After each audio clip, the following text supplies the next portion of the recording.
ఈ వాక్యాన్ని వీక్షిస్తున్న సహోదరి సహోదరులందరికీ క్రీస్తు పేరట వందనములు. ఈరోజు వాక్యం ద్వారా దేవుడు మనతో చెబుతున్న మాట, దేవుని యందు భయభక్తులు కలిగి ఉండి ఆయన కట్టడలను అనుసరించి నడుచుండవలను.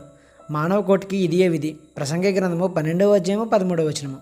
జ్ఞాని అయిన సొలొమోను తన జ్ఞానంతో అంతా చదివేసిన తర్వాత, అన్నీ అనుభవించేసిన తర్వాత, అన్నీ నేర్చుకుని జ్ఞానం వృద్ధి చేసుకున్న తర్వాత ఆయనకు అర్థమైనది, ఆయన చేసిన విచారణలో తేలింది, దేవుని యందు భయభక్తులు కలిగి ఉండి ఆయన కట్టడలను అనుసరించి నడుచుకోవడమే మానవ కోటికి విధి అని.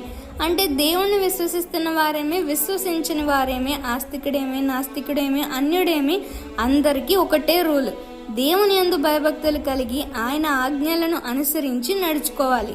చాలామంది ఇంకా దేవుని ప్రేమను రుచి చూడలేదు, కానీ దేవుని కృపను బట్టి మనం ఆయన ప్రేమను పొందుకున్నాం. మరి మనం దేవుడు పెట్టిన రూల్ ప్రకారం నడుచుకుంటున్నామా? ఎప్పటికప్పుడు చెక్ చేసుకుంటూ ఉండాలి.